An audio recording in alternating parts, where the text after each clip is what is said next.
For more on a host of topics from Capitol Hill, I'm joined by Senate Majority Leader Mitch McConnell. Senator, thanks for being here. Glad to be here. Welcome back to Special Report. We want to talk about the Brett Kavanaugh hearings and other things. First, I want to ask you about this anonymous op-ed in the New York Times titled, "I'm part of the resistance inside the Trump administration," said to be a senior Trump administration official, adding, quote, in this op-ed, "It may be cold comfort in this chaotic era, but Americans should know that there are adults in the room. We fully recognize what is happening, and we are trying to do what's right, even when Donald Trump won't." Your thoughts on this? Well, I had not seen this piece until your setup at the beginning of this show. So therefore, I really have nothing to say about it, other than I think it's important for the American people to know, if you're one of the American people who are right of center, it's been an extraordinarily productive Congress. From Supreme Court justices, circuit judges, regulatory changes, tax reform, we've had an extraordinarily accomplished Congress, and that's what our meeting down at the White House was about, finishing up this year's fiscal year business. Right, and you did meet with the president today, with House Speaker Paul Ryan. This op-ed suggests that despite his leadership style, these successes are happening. Do you agree with that? Well, it's been a good team. Yeah, the president has been interested in the things that we wanted to pursue. We've been on the same wavelength on all of those issues: taxes, regulations, Supreme Court justices, circuit judges, all of those issues. We've been in the same place. He signed them into law. And I said, if you're an American out there who prefers the country right of center, there hadn't been a better Congress in the time I've been in the Senate. His attitude today, I mean, it was in the wake of, obviously, the Bob Woodward book and his reaction to that. Then you had this anonymous op-ed. Your interaction today? Yeah, we were talking about finishing the people's business before the end of the fiscal year. We have 3 conference reports on appropriation bills. Sounds maybe boring to your audience, but if 9 out of 12 of those are signed into law before the end of September, that will not have happened since 1997, over 20 years ago. Completing a farm bill. America in general is in good shape. Agricultural America is not.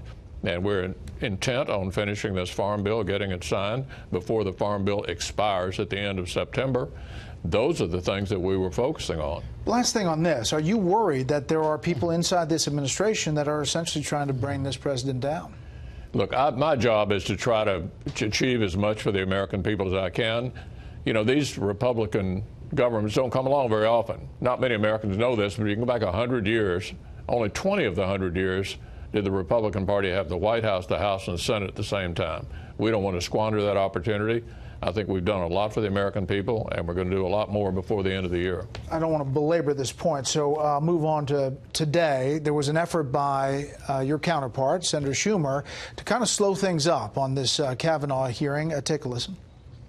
And the Republican majority is deliberately obstructing the Senate's constitutional duty to fairly and thoroughly conduct our advise and consent powers.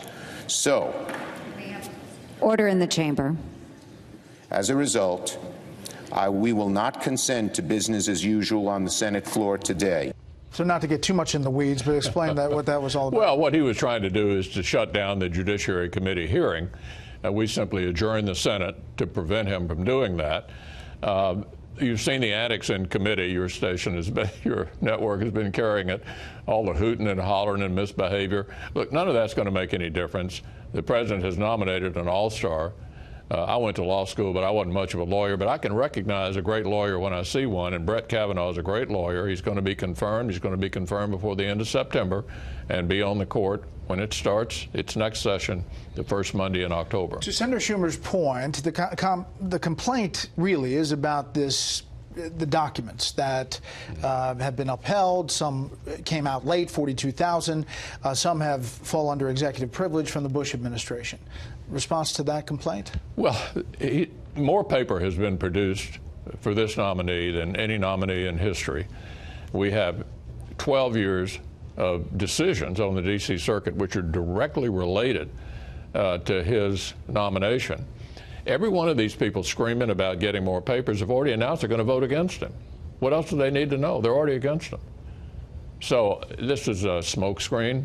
You know, when you hear people arguing about process, you know they got nothing else. And with Brett Kavanaugh, there's really no good argument not to confirm him. You complain, though, about the Democratic tactics pushing back against Kavanaugh, but what about Merrick Garland? Mm-hmm. And wouldn't you have thrown a fit if Democrats treated a GOP nominee the way you treated Garland? Look, I was quoting Joe Biden in 1992, who said if a vacancy occurred in the middle of the presidential election, they wouldn't fill it. Democratic Senate, Republican president.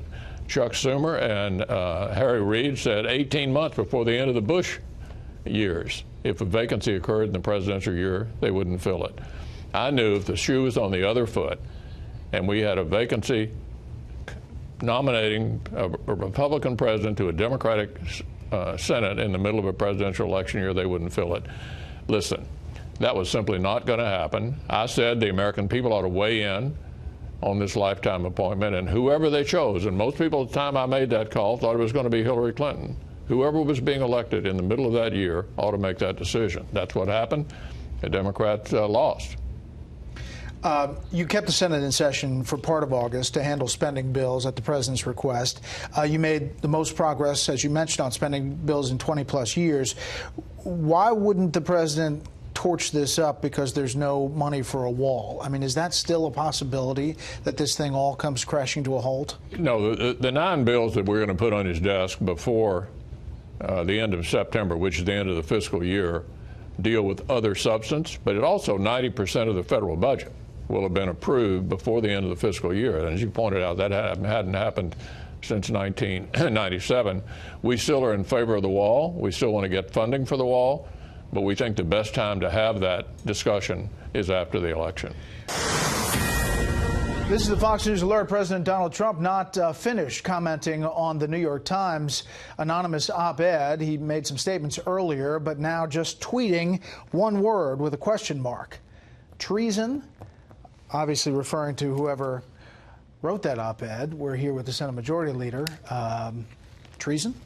I don't have any observation to make on this episode. But last thing, I mean, for someone to write and to be quoted in Bob Woodward's book and to then write someone else, perhaps, the root of the problem is the president's amorality. Is that a problem for this administration? Look, I would like the American people to judge the results that we've achieved in the last 2 years, and we're not through. And I'd like to focus on our accomplishments, of which I think there are an enormous number. No chance government shutdown? No chance of a government shutdown. Zero? Zero. In March, the president threatened not to sign the anonymous bill at the last minute, even though he had negotiated it. Do you worry that you may have an agreement on government spending and then, poof, you don't? No, I don't worry about that. We had a good discussion today. I expect him to sign these 9 bills into law. That'll fund 90% of the government for the first time in 20 years before the end of the fiscal year. And then I expect us to do a short-term continuing resolution for the balance of the funding and then have the discussion about how to fund the wall after the election. Has the ship sailed on repeal and replace Obamacare? Now you have Senator John Kyle in the position of the late Senator John McCain, who obviously voted no on that. Senator Kyle perhaps would vote yes. Is repeal and replace that ship gone for this year? For this Congress, it would be difficult to achieve.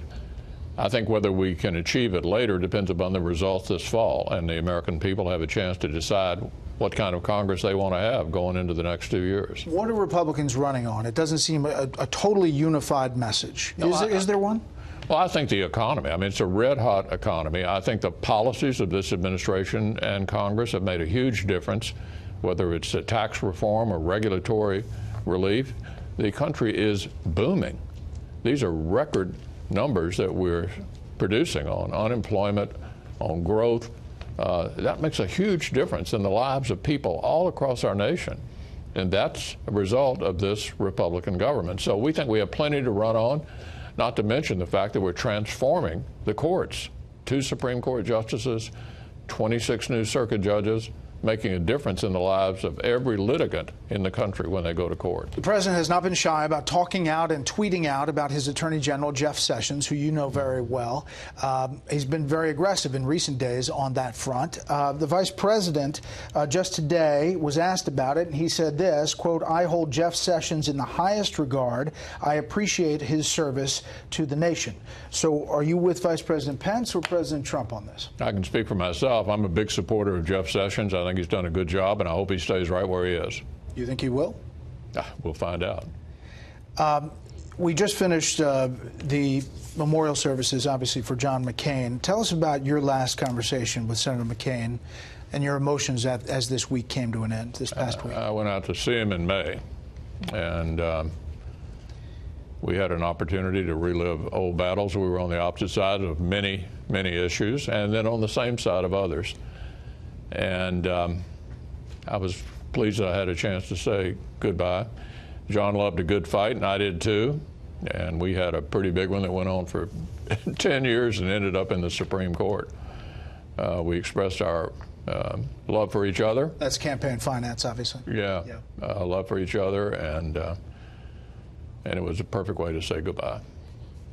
So wrapping this up, spending farm bill, opioid abuse prevention, FAA reauthorization?